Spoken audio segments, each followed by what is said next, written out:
Most people think that being unstoppable is about working hard or wanting more. It's not. It's about 5 mindsets you operate from every single day, and most people are at least missing 3 of them. Visionaries, as you are on this journey to achieving or reaching your vision, you are going to go through a lot of setbacks and a lot of things that seem like they want to stop you. That is why today I wanted to talk about these 5 mindsets based on all around evidence of success have proved to be the mindset of vision achieving minded individuals. And I want to share them with you today because I believe that you do have a vision for your life, and there are barriers that comes along the way that feels impossible to overcome. And with this framework, with these 5 key framework, I want to give you the ability to be able to use them and get over those challenges. The first mindset is the ownership mindset. And I call this the right attitude mindset. Whenever you see someone look like they are unstoppable or they're just achieving all kind of things in life, these are people that takes complete ownership for the vision that they have, for the goals that they want to reach, and they don't wait for others to give them permission to take ownership. A lot of the times we are waiting on people to give us permission, and we are afraid to take ownership because we don't know what the responsibility of taking ownership would look like. What if we fail? What if it doesn't go as we plan? But I want you to know that in order for you to go from the vision that you have to the reality that you are going to live in, complete ownership apart from anyone or anything else that you may tie it to other than God is going to be crucial. I also call this the evidence gap because this is where we look for evidence before we start building, before we start taking ownership of the vision that we have. We want to see evidence that it's working. Vision achievers, they don't wait for the condition of results in order to take action or to take ownership. They take ownership right away.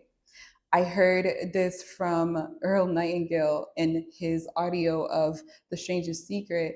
And this man was at a stove. He said to the stove, "Give me fire and then I'll add the wood." That's crazy, right? That's what we do when it comes to the vision that we have. We're like, "Give me results and then I'll act. Give me evidence and then I'll take the first step." But it's actually the opposite. You have to be able to operate from the mind that this is my life. This is what I want to do. This is the vision that God put in my life. And as impossible as it looks, no one else is going to take ownership of it like I can. The second mindset that every other vision achievers live by is the mindset of decisive action. You might think that it's best to wait for clarity before you take action on an idea or a vision that's on your heart.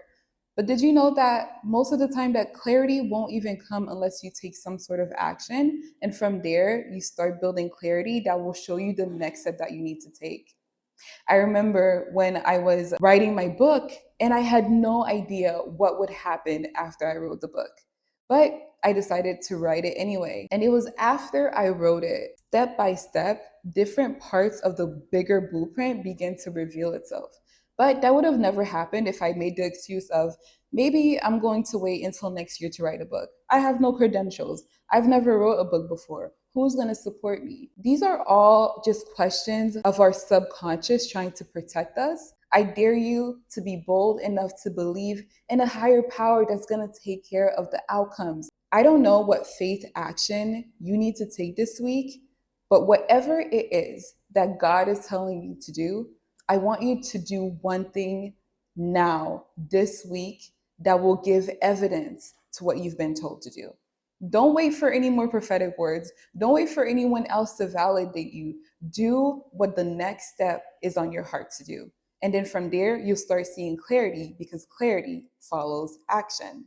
This third mindset is my favorite. I call it the illogical faith mindset. The greatest accomplishments of mankind has been completely illogical.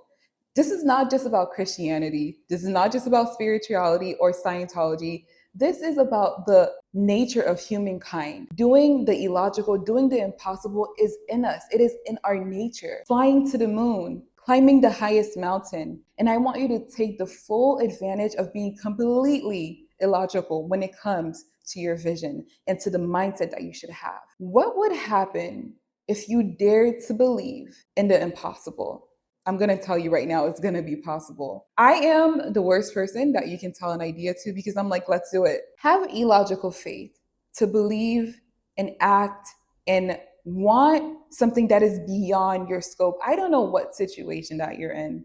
I don't know where you are from. I don't know what you've been through, but I know that you have a life you want. Don't measure it to the standard of what people say is success. Don't measure it to the standard of what people say is high achieving. I like Earl Nightingale's definition of success. Success is the progressive realization of a worthwhile goal or an ideal goal.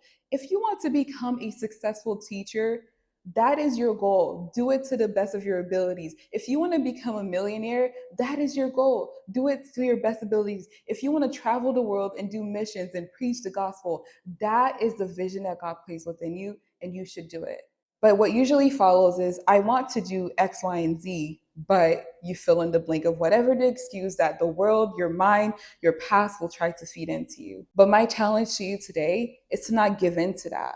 I want you to be illogical. And I want this to be the space where you have the audacity to say, this is what I'm going to do. And we're going to support it because there is no limit to God. There's no limit to the way that God wants to express himself through us. We limit him by saying, God can do that through sister so-and-so, but not me. Success is for only these type of people, but not me. Why? Who said that? Does society know what they're talking about? No, they don't. Listen to the calling, listen to the vision that's been placed on your heart. The next one is the environment mindset. Your environment is so important. I'm not just talking about where you live, although that is an aspect of it. I'm talking about who you surround yourself with, your language, and I'm also talking about what you put in your environment to breathe life into what you say you want to achieve. People who look like they are unstoppable surround themselves intentionally with evidence that supports where they want to go. And everything else has no room because you can't afford, and I've learned this by I learned this by experience. You cannot afford to keep people pleasing for the sake of being liked while sabotaging your future and your peace and your calling. Your environment is going to be conducive to how far you are going to get in this vision that you want, in this vision that you want to become reality. I've given this example before and I like to use it. By the glory of God, and I see how he has used these now for me to be able to use as examples and to have lived this. I have had visions that came to reality, but I had no idea how. But as I followed the pattern of my success and other great successes, from the Bible to philosophy and all of those things, there's a pattern, right? And what I'm going to tell you regarding environment is protect it. I remember when I was believing for my husband, I got a wedding dress, but I didn't tell anybody but one person. I used to write myself letters saying, congratulations, what year is this? I used to talk to myself in a way in the expected end of who I know that I'm going to be, which is a wife. So I stopped doing certain things. I stopped hanging out with certain people. I stopped speaking in a certain manner and seeing myself in a certain light because I knew where I was going, and where I was going demanded a change from where I am now. What change do you need to make in your environment, whether it is who you're with, how you talk, and what you have around you? What are those environmental changes that you need to make in order to make your environment aligned with where you say you want to go? God has already dealt with the spiritual aspect of things. What holds us back is the process aspect of things and the renewing of the mind aspect of things. And there's keys to that as well. But today, for the purpose of this teaching in this video, we're focusing on the mindset of vision achievers. What environment is going to be best for you to be in mentally, spiritually, physically, financially, emotionally, so that you can go towards and work from the vision that you have in order to make it a reality. And finally, the fifth and final mindset that I want to share with you today about vision achievers who seem unstoppable is that they have a faith persistent mindset. These people, they wouldn't be persistent unless they have faith. You would not be persistent unless you had faith. You have faith, and that's why you're persisting. That's why you're learning. That's why you're growing. That's why you're believing. That's why you are not giving up until this day, even as it feels like there are roadblocks and barriers that are stopping you. You may be down today, but by the time tomorrow comes, you're going to do one more thing. You're going to do what it takes in order to go from where you are now to where you want to go.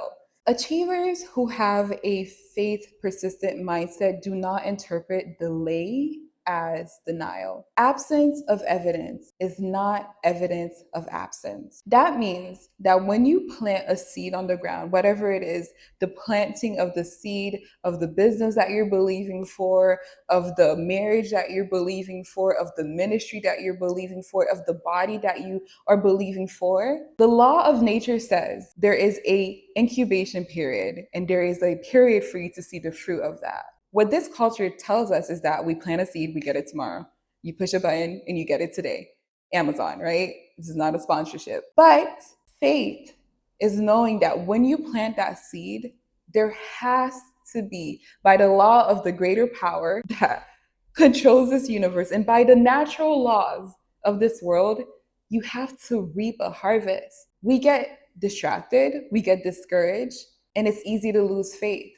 Well, I want to re-encourage you today that do not lose faith. When you plant that seed of whatever you are believing for, I'm not just talking about financial seed, the seed of time, the seed of tears, the seed of your talents, the seed of obedience. There's going to become a time where you will reap, but do not get weary in right doing.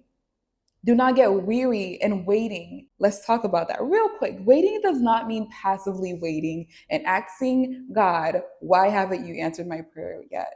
Although the scripture says, write your vision and make it plain and simple and wait, that word wait in Greek is actually actively waiting by doing certain things. I will encourage you to download my vision plan of action. I promise I will do a video dedicated to it specifically and how I used it to achieve the visions that God has placed in my heart as well. Waiting in faith is not just sitting and crossing your arms and doing nothing. It's an intentional waiting of knowing that sooner or later, the harvest is going to come in. I'm not going to get ready. I'm going to be ready. Don't get ready. Stay ready by faith. I'll wrap up by saying this. God didn't just give you a vision to watch it. He gave you a vision to build it. And I'm challenging you right now to pick one of these mindsets and apply it today to whatever area you need to apply it in. And then come back and tell me what changed. If you want the full system of what I just shared, comment action and I'll send it to you. And remember, your vision is not random. It's a blueprint to the life you were meant to build. I'll see you next time.